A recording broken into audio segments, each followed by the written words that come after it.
Hello everybody, my name is Happy and I'd like to welcome you all to my History Reaction channel. Today we're going to be taking a look at Templars by Sabaton. As always, I will include a link to the original video in the description down below. If you enjoy what you see here, please head over to Sabaton. Show them some love and appreciation for the effort that they put into their videos. These guys do a brilliant job of making incredible videos with amazing music and spot-on history. I mean, they really do well at all three. They don't go deep dives clearly, but music has a power of its own to convey emotion, and a lot of the topics they choose have this emotional component, which makes it well suited to these musical takes. In the case of the Templars, I chose this one for this week because we are working our way through the First Crusade, and of course the Templars kind of make their first appearance at the end of the First Crusade. So I feel like this is kind of topical for some of the things that we've been talking about lately. I am going to give a disclaimer before we get into this. I've recently been relying heavily on the lyrics videos, and this one will be doing the official video. Now, the reason I've been relying on the lyrics videos is because I suffer lifelong hearing loss. It's not gotten better as I've gotten older either, I can guarantee you that.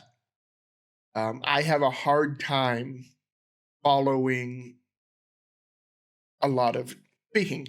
That's made worse typically when the voice is particularly low, or if there's accent involved, or if there's a lot of background sound going on. And unfortunately, all the above apply when looking at Sabaton. So, because some people aren't liking that I'm doing the lyrics video, I'm going to go ahead and try going back to the official. Now, most of these, some of them have closed captions, some don't, and the ones that did, they weren't always accurate. So what I'm going to do as a compromise is I have pulled up a copy of the lyrics from the internet. I've got it down here on my second monitor so that I can follow along with what they're saying. Sometimes I don't have too much trouble with them. Other times I have a lot. And some of that has to do with the rhythm and the meter and all that stuff. A lot of my hearing is based on, my understanding, I guess I should say, is based on context, because I frequently miss a word, like one out of every 3 or 4 or 5 words, even in normal conversation. But if I know all the words coming before and after, I can usually, oh, that's what they said. A lot harder in music, especially if it's a heavily rhythmic music or very poetic lyrics, because sometimes they'll stop a sentence, have a big long pause, and start another one. Throws me off. So we'll see how this works. If this works, we'll try doing this going forward. If it doesn't work, well, then we'll go back to the lyric videos where they're available. I just don't see an alternative. But in any case, here we go.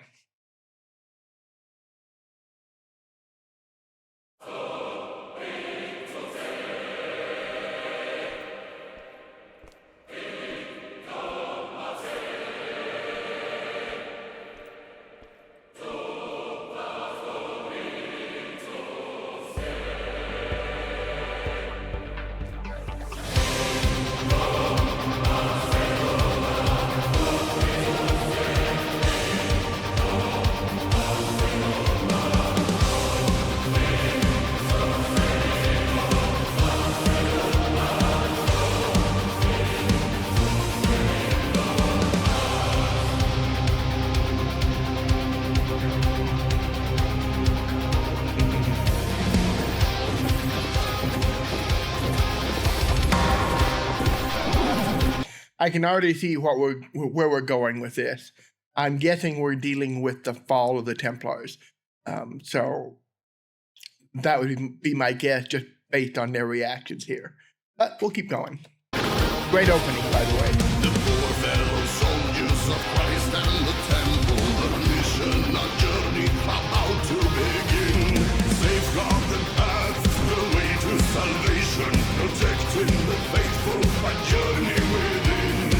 The holy order, ignite the flame, protect the border, Jerusalem calling the name. Burn in hell! Yeah. Knights of Jesus Christ, charge from the temple. God's own chosen warriors, Templars and the march, charge from the temple mount. All right. So what we're going to do is roll back and we'll try to break that down. I haven't looked at the lyrics yet, but I will do that with this second go through. But yeah, it looks like we're very definitely looking at the fall of the Templars, which is a great topic. So let's get a little bit of context before we get into this. So we're in, the Templars are kind of set up as a holy order in Jerusalem at the end of the First Crusade. They get their, they set up on the Temple Mount and at the site that they claim to have been the site of the Temple of Solomon. The Templars are kind of a combination of a religious order and a militant order. They are charged with protecting travelers and pilgrims to the Holy Land. Again, we have captured Jerusalem at the end of the First Crusade, but that doesn't mean we're going to hold on to it. The Templars are there to ensure that European Christian pilgrims can safely make it to and from Jerusalem. That's their initial purpose. Now, over time, they kind of broaden and expand their horizons when Jerusalem is reclaimed by the Muslims under Saladin. At that point, you have the Templars are kind of spreading out into other areas completely different from their original purpose. Now, that's not to say they're still a holy order, they're still a militant order, but you see them setting up bases in multiple European countries.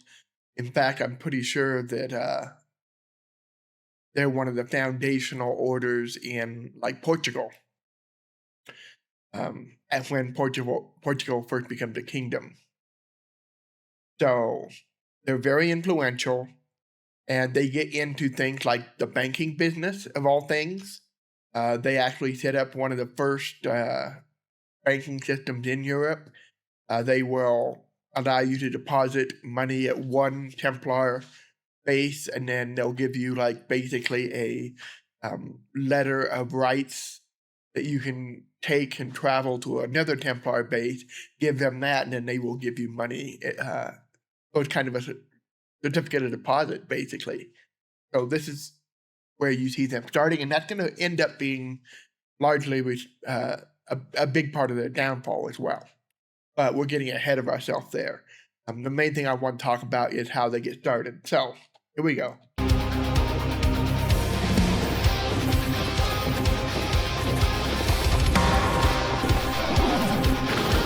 Good recreation, by the way. Fellow soldiers of Christ and the temple, the mission, a journey about to begin. All right, so the poor fellow soldiers of Christ and the temple. That is essentially the actual name of the Templars. So they were the poor fellow soldiers of Christ and the Temple of Solomon was their full name, at least in English. There was actually would have been a French translation of that, but you get the idea. Most people would refer to them just as the Templars. A lot easier. And this is going to be true with a lot of these early knight orders that come out of the Crusades, whether it's the Templars here, the Hospitallers, and then later you get the Teutonic Knights. They all had much, much longer, more complicated names. The names that we popularly know these people by are just shorthand.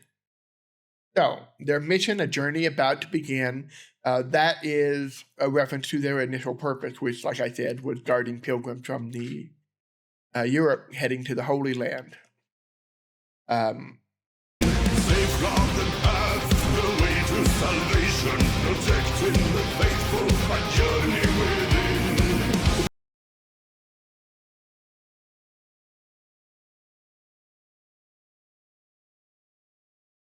So, safeguard the path, the way to salvation, protecting the faithful, a journey within. Again, that has to do with their role as protectors of the pilgrims. Especially in the wake of the First Crusade, you're going to have an upsurge of pilgrims heading to the Holy Land now that Jerusalem had been reclaimed. The purposes of the pilgrimage were many and varied, but by far and away, it was a religious experience, and it was to help absolve you of your sins, to gain some grace with God, that kind of thing. And this was very widely believed, as we talk about a lot in the First Crusade. And having these knights here to ensure you safe passage in and out of Jerusalem and the Holy Land was just a game changer. Let's continue. The Holy Order, ignite the flame, protect the border, Jerusalem calling the name. Burn it out! Yes. Call, Holy Order, Knights of Jesus Christ, charge from the temple, God's own chosen warriors, Templars and the march, charge from the temple mount. All right. So let's break that part down. So God's call, Holy Order, Knights of Jesus Christ. Yeah, so it is a holy order, like we said. They did have to take many of the vows that would be associated with the clergy or with monastic orders in particular, including things like vows of poverty and all of that. Pretty much if a priest had to take it, they had to take the same vows. Let's see.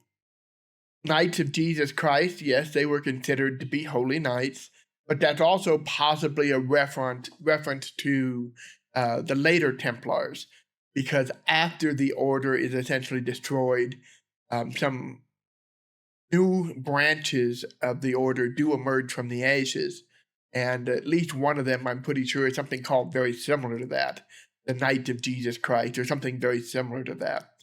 So I'm wondering if they're kind of referencing that.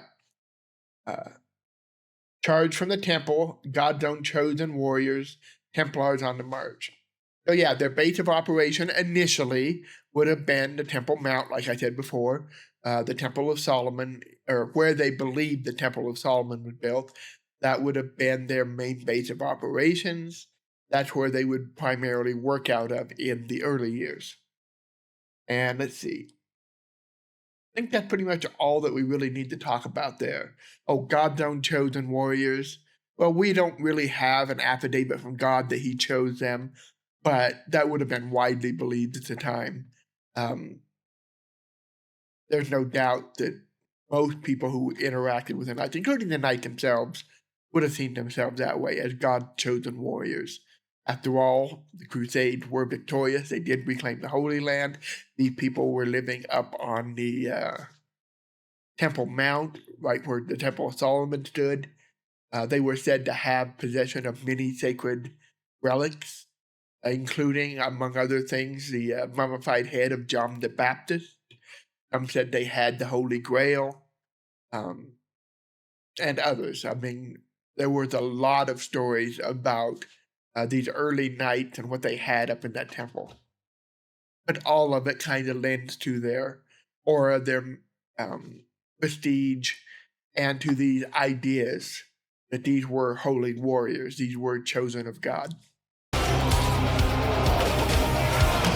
Judgment awaits in the kingdom of heaven, a royal betrayal, accusal of sin, lies of a king, and they hold a nation, demise of the order, despite they can't win. False accusations, put out the flame, assassinations, Jerusalem still calls the name. God's call, holy order, Knights of Jesus Christ, charge from the temple, God's own chosen warriors, Templars on the march,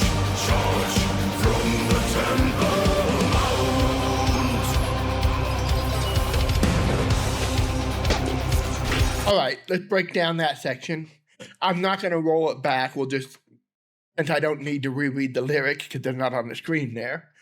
So, they talk about judgment awaits in the kingdom of heaven, a royal betrayal accused of sin. So this is important. This is in what, 1306, 7, 8, somewhere right in that pocket. I don't remember the exact year. I know they were completely taken down by 1308. I think that might be the year we're talking about, but if not, it's within a year or two before that. What you end up with is a very complicated situation. You have two people in power that are having issues with the Knights Templar. Now, on one side, you've got King Philippe of France, and I don't remember for sure what number Philippe we're talking about.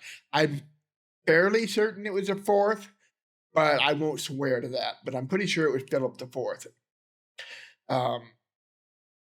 He is indebted to the Knights. He has been borrowing money from their banking system, and he's looking for a way out of his debts to the Knight. He's also had a very recent costly war with England. The country itself is in debt, and he's looking for a way out. Now, at the same time, you've got Pope Clemens, and I don't remember the number on him at all. It was maybe also the fourth or the fifth or the sixth, somewhere in that area. But Pope Clemens, he is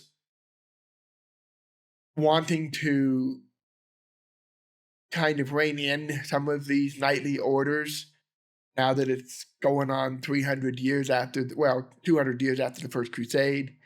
So he's looking to merge the Knights Templar with the Knights Hospitaller under a single banner and kind of get them back under control, if you will, because they've been both kind of growing, expanding, getting more independent influence of their own. He kind of wants to rein some of that in. What ends up happening is King Philip, learned that the Pope is also having issues with the Templars, and Philip makes accusations against the Templars that they are blasphemous, that they are heretics, that they have these secret ceremonies where they would be, to join the Knights, you would have to spit on the cross and curse the name of Jesus, and there were accusations that they were worshiping pagan gods or idols, such as Baphomet. If you're familiar with the name Baphomet, which is often associated with this occult demonic figure, that originates with the Knights Templar and King Philip's accusations against them. That's, as far as I know, the first time we hear that name. And it is somebody that the Knights are supposedly worshipping. They're also said to be engaging in unspeakable sexual practices, translation, homosexuality, and there was a litany of other accusations, all kind of more of religious undertones than anything else. This was calculated on the part of Philip, because by doing that, he can get the people and, more importantly, the Pope against them as well. They do arrest several of these Knights Templar. He orders their arrest. He has them interrogated under torture, where just enough confess to some of these accusations that Pope Clemens is kind of forced to go along with this. Once we have these public confessions, at that point, the public is outraged. Philippe is kind of doing his evil laugh and rubbing his hands together because his debt's going away, because he's now got an excuse to arrest these guys, get rid of them, seize their property, and that goes away. Plus, he gains some money on the side. Win-win for him. But Pope Clement does go along with this. He does announce that the Knights are in violation of church doctrine, basically. At that point, Clement does have them arrested and rounded up. Now, let's see. The lies of the king and papal damnation, so that's what we just talked about. Demise of the order, the fight they can't win. So yeah, it's absolutely a fight they can't win once they get both the King of France, which is where their main power comes from initially, and on the other side, the Pope. They've got the church and the state arrayed against them, and because of these accusations of devil worship and homosexuality and all of that, spitting on the cross, condemning the name of Christ, the public is getting outraged against them. So it's a fight they can't win. There's nobody to take your sword and hack at, unless you just want to go berserk and start murdering everybody inside, I guess, which they're not going to do. Now, we've been watching them fighting a major battle here, and there were some skirmishes, but this is kind of an exaggeration for the most part. Like I said, there were some arrests, and there will be some executions. There will be some knights burned at the stake, including the leader of the knights, what was it, de Molay? I think it was de Molay, something very close to that. Molay or Monet, something close to that. French names and me don't get along well. Anyway, let's see. Assassinations. Okay, false accusations put out the flame. Yeah, these are accusations. There's not much evidence for them other than the confessions gained under torture.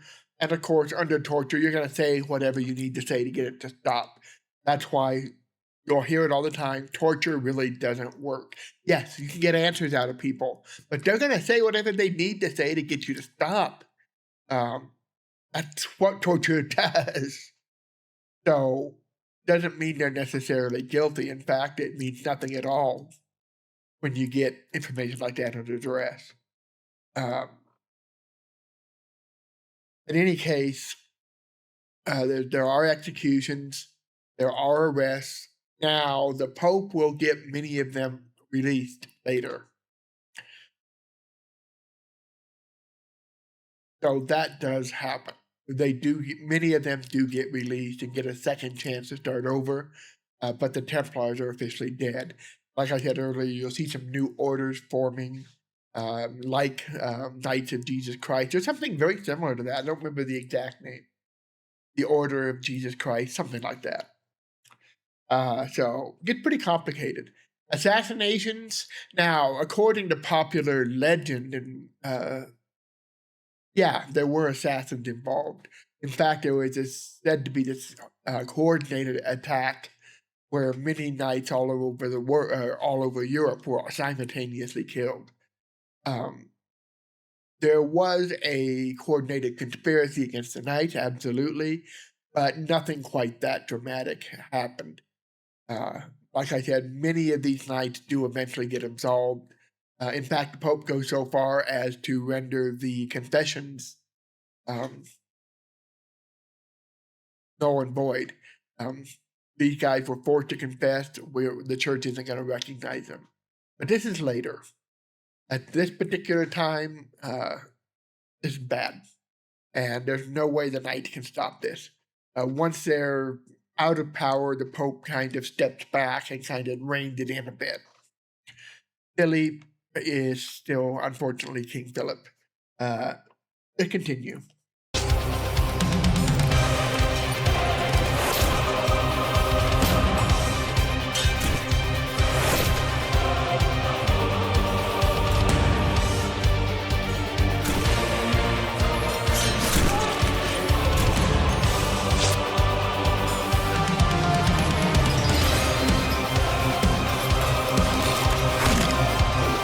Really good recreation of a fight, though. And I notice they do have the iconic white tabard with the red cross.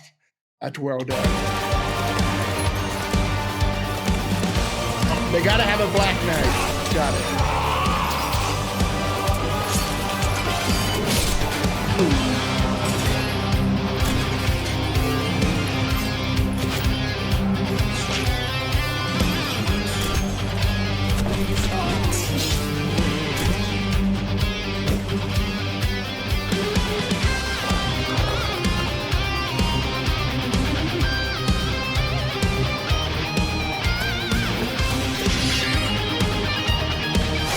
Why would you take your helmet off right before you're going to engage somebody? Why does Hollywood always do that, or videos? I know it, so you can see the faces because it's more cinematic, but no. False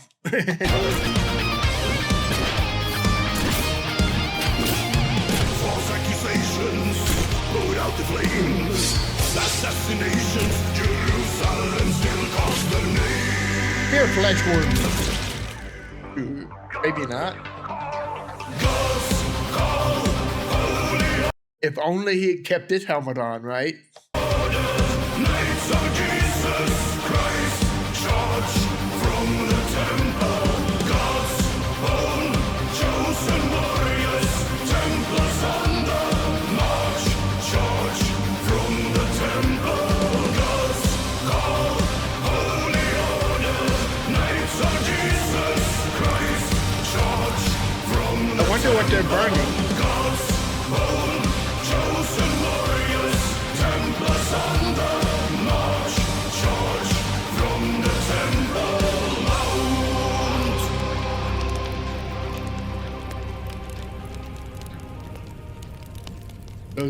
Those are the lyrics there. All right. Legends say in the year 1307. So I was jumping back and forth on either side of that. 1306 or 1308. Close enough. King Philip IV, okay, I got that right, of France is drowning in debt to the Templar order. At his wit's end, the king desperately dispatches letters of arrest, falsely accusing the Knights Templar of heresy and blasphemy. Broadly speaking, I would say that's accurate, falsely accusing. Now, it may be possible one or two of the knights were guilty of that. But broadly speaking, it was phony. Not all, you know what I'm saying, right? Even if there was one or two bad eggs in there, it was not anything like what King Philip was portraying. And I would be surprised if they had tolerated one or two bad eggs for that matter. This was an era where people really did believe in this stuff. I mean, people still do, but particularly at this time, blasphemy, heresy would not typically be tolerated within a holy order. It just wouldn't be tolerated. These orders were set to be executed on Friday the 13th of October. Yeah, so that is the legend, and that's said to be the origin of the idea that Friday the 13th is cursed, bad luck. I noticed that it happens in 1307. This is one of the supposed origins of the idea that 13th unlucky, and in particular, Friday the 13th. Now, as I said before, this isn't like this was all one big coordinated thing, but they were set to be executed on a specific date, yes. And as I said, there were knights who were executed. In the lyrics, they did mention assassin. There wasn't really a lot of that going on. Now, that is part of this legend that we're talking about. In fact, when I was a kid, I heard that this was like one of those mass organized events where at certain time on Friday the 13th, in October in 1307, King Philip's men were all arranged to be right near the knights so that they could kill them all in one big fast stroke. That's exaggerated, but quite a few were arrested, some were executed. There would have been conflicts and fights, but most of the stories we hear about this are pretty exaggerated.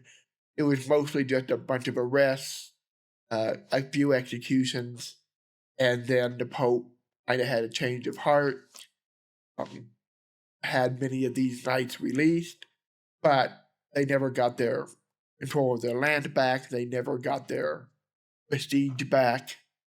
Some of them went on there with new lives, others formed new orders. I wouldn't be surprised if some didn't join some of the other orders, like the Hospitallers. But that's a lot beyond what I know about and the scope of this. But it gives a pretty good idea of how this all went down. And it's not surprising this happened. This is another one of those situations where a church or a state, or in this case both, create this militant body to serve a specific need. In this case, protecting pilgrims to the Holy Land. And over time, this order gets bigger, more powerful, more influential, and starts exceeding the bound of its original purpose, and its strength starts to exceed that which people who established it can really control. And neither churches nor states particularly like having militant groups in their territory that they don't have direct authority over. And by the time that the Knights Templar are brought down, they're all over Europe. Like I said, they've set up bases in Portugal, several in France. They've got some down in the Holy Land, or at least they did have until the Muslims took many of those back. But they still had several bases all over Europe. And they would have been seen as a kind of a potential threat. And once they kind of had Philippe under their thumb with all the debt that he owed them, it's not surprising he turned against them. This is something we see over and over again in history, variations of this, and we see them all the way up to the present. I mean, when you look back at, for example, the Cold War, there's several examples of both the Soviet Union and the United States, when engaging in some of these proxy wars, setting up militant groups, supporting militant groups, in order to help deal with a perceived threat, real or perceived. And then after that threat's dealt with, these militant groups that they've set up and given support to and helped grow and increase in their power and influence are now a threat in and of themselves. There's been several of those in my lifetime. And there will be more in the future. There's been plenty of times in the past where things like this happen. So it's not at all surprising to me it happened. And even in the modern day, we're cleaning up from the messes that we made, taking down some of these groups that we set up because they're out of our control now. They've gotten too big or too influential or too powerful for us to, or we just don't need them anymore, and now they're a militant force that's a wild card out of our control. Any way you look at it, yeah. This is something we're going to see again, and just human nature. If somebody gets too threatening to you, and you don't need them for the very reason you got them this power, then it may be time to take them down, or at least that's the way churches and states often look at these things. And this is a great example of that. Anyway, I'm starting to repeat myself, so another great video from Sabaton. I'll just let this play a bit more, just in case there's something interesting here afterwards. My voice is dying on me. Excuse me. I think I'm coming down with something, unfortunately.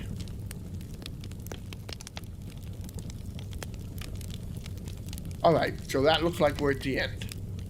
Another great video, another great song. I'm glad I printed up the lyrics because I only caught maybe 1 word out of 5 in that. And it was definitely the rhythm was throwing me off this time. I noticed they kept isolating the word charge from everything else, which makes it hard for me to figure out what they're saying in context. So I'm going to be doing this going forward for Sabaton. Because people prefer things like the official videos or the live videos, I'm fine with doing those. I just need some extra assistance if I'm going to understand what it is so I can add the historical context. So if you guys are okay with that, that's how we'll do it going forward. Anyway, thank you for joining me. See you all next time. Until then, bye-bye.